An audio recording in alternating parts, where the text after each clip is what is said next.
एक किसान था, हल चला रहा था, उसकी पत्नी रोटी लेकर आई।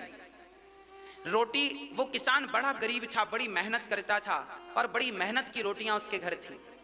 उसकी पत्नी रोटी लाई तो रोटी में उसके घर में घी नहीं था, तो चटनी चुपड़ के लाई, बढ़िया नमक, थोड़ी मिर्ची और हरा धनिया पीस लिया सिलबट्टे में, और पीस करके वो चटनी रोटी में चुपड़ दिया और वो रोटियां रख करके पति के लिए 6 रोटियां लेकर आई। पति आए, पति के पास बैठी, पति से कहा लो भोजन कर लो। तो पति ने रोटियां ली, 6 रोटियां पत्नी लाई, तो 6 रोटियों में 2 रोटियां तो अपने बैलों को खिला दी। 2 बैल थे ना, हल में जुते थे, 1 रोटी 1 बैल को, 1 रोटी 1 बैल को। उसने, पत्नी ने कहा बैलों को रोटी क्यों? तब उस किसान ने कहा इन बैलों के कारण ही तो हमें रोटियां मिल रही हैं, ये जुताई ना करें तो हमें रोटियां कैसे मिलेंगे? तो जिनकी खा रहे हो उन्हें एक तो खिलाओ। तो उसे खिला दिया। अब बची 4, तो पत्नी को कहा तुम बनाई हो, 2 तुम खा लो।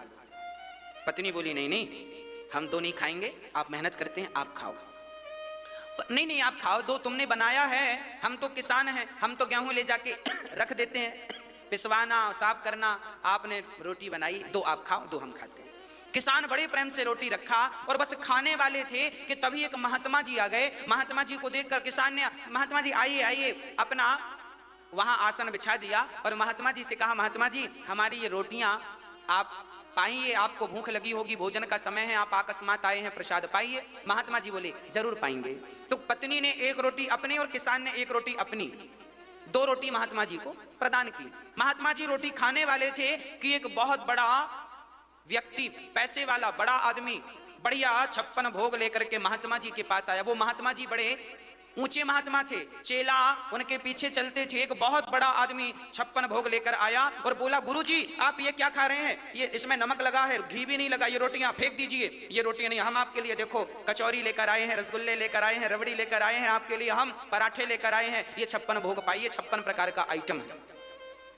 महात्मा जी ने कहा बेटा मैं ये रोटी नहीं फेंक सकता, ये रोटी मुझे बहुत अच्छी लगती है। तो सेठ ने कहा आपको हमारा ये 56 भोग अच्छा नहीं लगता?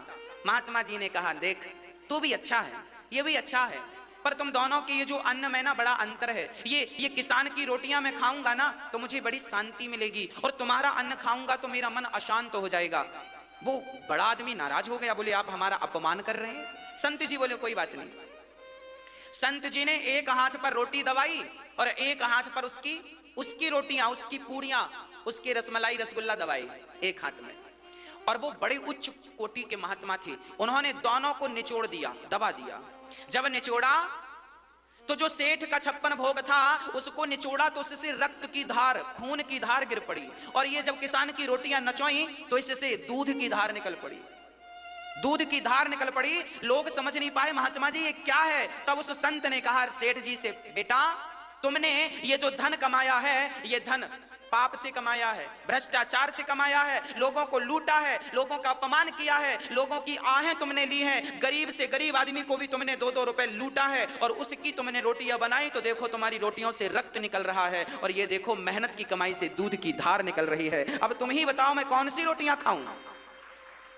याद रखना भक्तों, दिखने को तो 56 भोग होते हैं, पर मेहनत की वो 1 रोटी जो मेहनत से कमाते हैं ना हम लोग, वो 1 रोटी मन को शांत करने वाली है, जबकि वो 56 भोग भी काम के नहीं है। इसलिए भगवान ने दुर्योधन के 56 भोग त्याग दिए और विदुरानी के घर पहुंचकर छिलकों का भोग लगाते हैं। न जाने कौन से गुण पर दयानिधि रीझ जाते हैं। भगवान विदुरानी के घर गए और वहां विदुरानी ने छिलके तोड़कर लाई, केले तोड़कर लाई, और केला छीलती जाती हैं, फल फेंकती जाती हैं और छिलका भगवान को देती जाती हैं। भगवान भाव से छिलकों का भोग लगाते जाते हैं।